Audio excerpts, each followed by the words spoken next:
En nuestra sección de Economía Internacional, como ya les había anunciado al inicio del programa, vamos a estar a analizar un poco qué es la significancia de este G20, cómo es que se crea, por qué se crea, cuál es la implicancia en torno a la economía mundial, quiénes son los principales actores en la realización de estas reuniones del Grupo de los 20, quiénes son los participantes y sobre todo qué es lo que representa esto para los países latinoamericanos y para el Perú más precisamente. Bueno, señoras y señores, vamos a dar inicio a este análisis sobre este G20, esta reunión que se desarrollará el día domingo y el día lunes en la capital de la ciudad más grande de la provincia de Xinjiang, es de la República de China. Nos referimos a Hangzhou. Antes de ir de lleno en las características o lo que se plantea en este G20, vamos a ver un poco la antesala, qué es lo que ha hecho China para la realización de este G20, que significaría una de las reuniones internacionales más importantes de los últimos tiempos para este país. Se sabe que ha estado a renovar alrededor de 33 accesos, 64 calles, ha demolido alrededor de 10 millones de metros cuadrados de construcciones ilegales y rehabilitado 9 millones de edificaciones y fábricas antiguas. El gobierno de China se ha mantenido bastante reservado en cuanto a la cantidad de dinero invertida en esta reunión. Ya antes de comenzar la reunión, esta ciudad estaba desierta. Las autoridades han previsto la seguridad a nivel bastante estricto. Incluso las provincias cercanas han sido preparadas a esto. Se ha prohibido el ingreso de ciudadanos de diferentes países del mundo durante el periodo de la realización de esta gran cumbre o de esta gran reunión. Se sabe que se ha prohibido el ingreso de personas o de ciudadanos de Siria y de otros países del mundo que generarían un nivel de riesgo que China prefiere evitar. También se ha hecho que los 9 millones de personas de esta provincia entren de vacaciones, prácticamente con un incentivo de 10 mil millones. China ha estado a procurar el turismo interno de su país, sobre todo de las personas de esta provincia, y les han dado beneficios económicos, bonos, les han dado cupones de descuento para viajes y demás. Además de esto, vamos a estar a analizar qué es el G20, cómo nace el G20. Ya habíamos visto un poco su creación con el G5, con el G8, qué es el G5, qué es el G8. Estas son agrupaciones de países que deciden agruparse para generar modificaciones económicas sustanciales en el desarrollo de las políticas económicas mundiales. Se crean normalmente por coyunturas económicas adversas, llámense las de finales de los años 90, la crisis económica de finales de los años 90, la del 2008, que es una crisis internacional bastante grave y que ha estado a dejar y a mermar la economía mundial. Esta agrupación de países tiene como labor fundamental en la actualidad adoptar medidas necesarias para salir de la crisis iniciada en el 2008, como se los había comentado hace un instante. Los países del G20 acaparan alrededor del 85% del PBI mundial, el 75% de la población del planeta, y en estos 2 días se espera que se puedan abordar temáticas como la globalización y la reticencia frente a la globalización. Por situaciones varias, incluidas el Brexit, la salida de Reino Unido de la Unión Europea y otras posturas políticas mundiales, algunos analistas económicos y sociales dicen que hay una reticencia de los países frente a los percursos de globalización. Recordemos que globalización es la adhesión a una estructura global, es decir, de que todos los países del mundo puedan estar a ser denominados incluso, según algunos románticos de la estructura social, como la aldea global, esta aldea global que permita la disminución de diferencias sociales y económicas y que permita una adecuación a las estructuras y a los recursos necesarios. Se piensa abordar temas como la globalización posterior a la Segunda Guerra Mundial, la sorpresiva salida, ya lo había mencionado antes, de Reino Unido de la Unión Europea, el ascenso proteccionista del candidato republicano Donald Trump. Esperemos que se tenga en claro si es la postura más adecuada para el país, que si bien es cierto no es la economía más poderosa del mundo, a pesar de que tiene la mayor cantidad de exportaciones y de importaciones o de dineros en importaciones y exportaciones en el mundo, además de ser líderes de tendencia y además de significar pues un liderazgo que no es solamente económico, sino ideológico. Se espera que este proteccionismo que pretende el candidato a la presidencia de Estados Unidos, Donald Trump, para proteger los productos y precisamente, como hablaba hace unos instantes, de la materia prima y de los productos que produce Estados Unidos, es decir, generar aranceles, impuestos a todo lo que venga del exterior para que se pueda estar a consumir lo propio. Recordemos que esto podría mermar un poco la liquidez de los ciudadanos norteamericanos y estas circunstancias podrían estar a generar una deflación o una devaluación de la moneda norteamericana que generaría un beneficio económico a los países latinoamericanos, pero que podría estar a alargar este percurso que ya está finalizando de crisis internacional. También la Casa Blanca ha señalado un nuevo impulso económico al controversial Acuerdo Estratégico Transpacífico de Asociación Económica, el famoso TPP,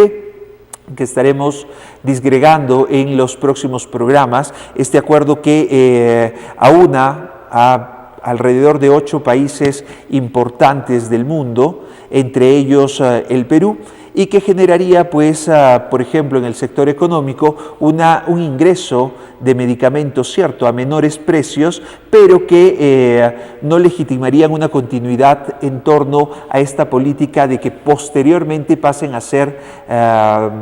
por ejemplo, medicamentos genéricos, sino que se mantendrían con el precio, cierto, disminuido, pero que no estaría pues a beneficiar, según algunos analistas sociales, a los peruanos. Uno de los puntos más conflictivos de esta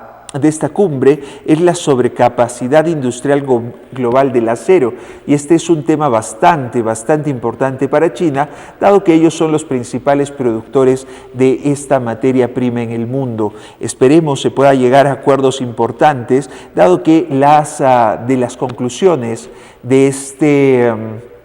G20 se van a estar a delinear un poco los rumbos económicos de todos los países del mundo. El riesgo de devaluaciones de las monedas,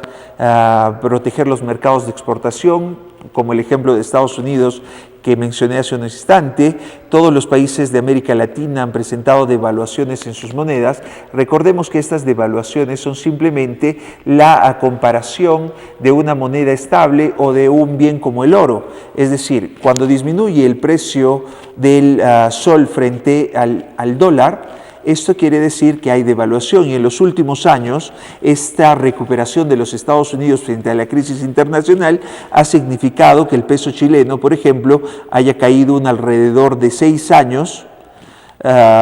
Igualmente, la corrección cambiaria de Brasil ronda un 50%, es decir, cuesta 50% más el dólar. La Argentina lleva varios años devaluando su moneda. La Comisión Económica de América Latina, CEPAL, está bastante preocupada y ha exigido a la cumbre que pueda estar a dar solución o generar lineamientos para proteger este tipo de situaciones. También el viceministro chino de Finanzas dice que es imprescindible generar políticas fiscales y monetarias, es decir, impuestos, y cómo estos impuestos estarían a generar la estabilidad de determinadas monedas, algo así como lo que pretende hacer Pedro Pablo Kuczynski, disminuir el IGB para generar una mayor liquidez y por ende generar un mayor ingreso por productos más baratos. Por otra parte, también el mismo ministro chino dice que hay que afrontar la crisis internacional, la crisis financiera internacional. Es importante las rebajas de tipos de interés en las compras de activos por parte de los bancos, una situación que es bastante clara. Es importante que todas y cada una de las economías de los bancos importantes, si bien van a estar a regular la tasa de interés, regulándola, es decir, incrementándola, pues la crisis internacional había exigido que éstas disminuyan para que las empresas y las personas de los distintos países puedan estar a solicitar préstamos que genere una economía y que pueda permitir un desarrollo económico bastante normal, bastante ecuo, bastante prominente. Al regularse estas, va a significar que los préstamos van a disminuir, por ende se tienen que generar disminuciones en los impuestos para que las personas puedan acceder a los recursos básicos. También se habla sobre una nueva subida de los tipos de interés, que era lo que les comentaba hace unos instantes, riesgo de las principales economías, la divergencia entre la política monetaria estadounidense y la eurozona, mientras Estados Unidos ya está bastante sólida con una economía que viene nuevamente creciendo a ritmos bastante aceptables, todavía la Unión Europea y países como Grecia, Italia y otros están todavía financiando, o los estados están dando subvenciones a estos países para que puedan estar a generarse pues estabilizaciones económicas en los mismos. Esperemos que lleguen a un acuerdo entre estos dos bloques económicos tan importantes. Recordemos también, y esto haciendo un paralelo, que esta es la cumbre de despedida, uno de los presidentes más grandes de los últimos tiempos, por lo menos esto según algunos de los analistas sociales y económicos del mundo. Barack Obama se despide prácticamente del gobierno, de dos periodos de gobierno bastante buenos para muchos, pues él ha sido uno de los presidentes que ha sabido ultrapasar una crisis internacional bastante calpestante, ha sabido generar políticas económicas, alianzas estratégicas y coyunturas bastante bienestantes para el mundo en general. Incluso los riesgos bélicos y demás, él ha sabido generar toda una política de protocolo, una política de entendimiento y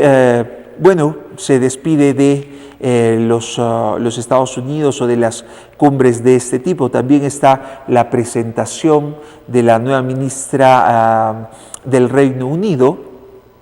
está también la llegada del nuevo presidente del Brasil, tres figuras importantes en el escenario internacional que van a estar a participar de esta cumbre internacional. Otro tema que van a estar a tratar es el impacto del Brexit, la salida del Reino Unido de la Comunidad Europea, a pesar de que aún se espera de que los casi 6 u 8 millones de firmantes en estos padrones para solicitar una nueva elección de todo el pueblo de Reino Unido para regresar a formar parte de esta comunidad europea. Por otra parte, preocupa a los integrantes del G20 la situación económica de China y de los países emergentes como el Perú, las alianzas estratégicas, los tratados de libre comercio, el tratado de libre comercio con Estados Unidos, del Perú con Estados Unidos, del Perú con Japón, del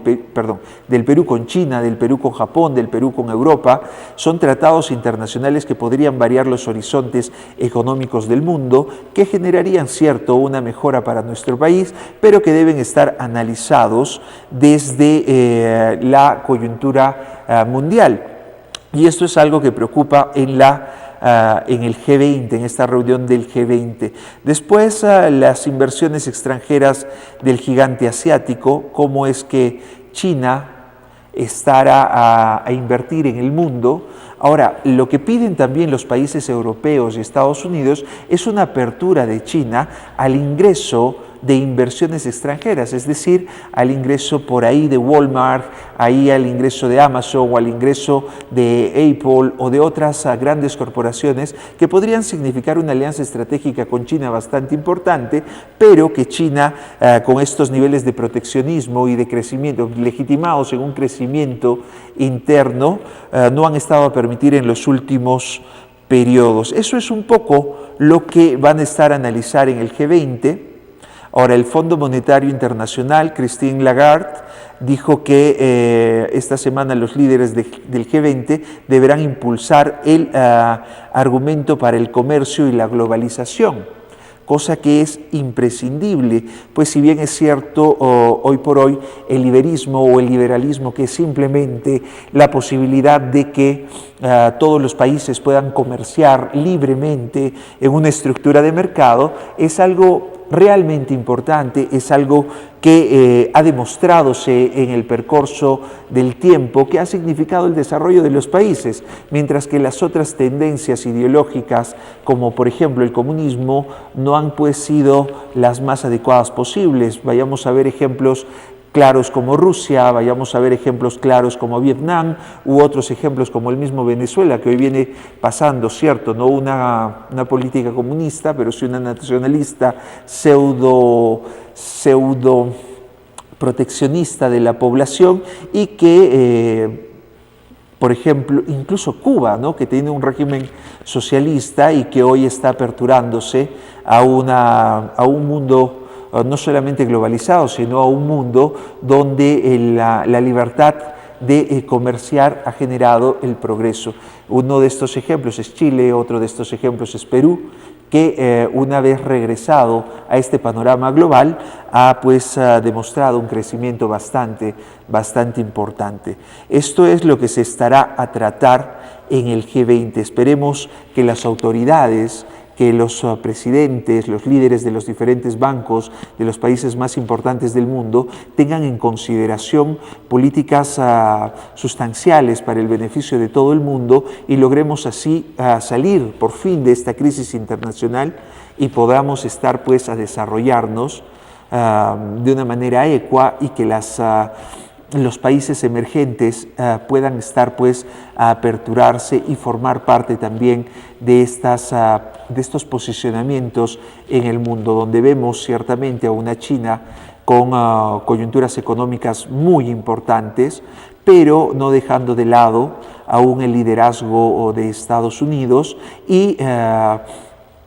países bastante fuertes como Alemania y Rusia que estarán pues a dirigir los destinos del mundo. Esperemos Reino Unido puede estar a unarse a estas políticas de desarrollo planteadas por estas principales potencias en el mundo y no dejemos de lado a los países latinoamericanos que vienen formando parte de esta gran conferencia. Brasil, que ciertamente viene pasando por una crisis bastante complicada con un nuevo presidente, una presidenta sustituida hace tan solo un par de días, y un México bastante sólido a nivel comercial que podrían estar pues a representar a Latinoamérica en el mundo.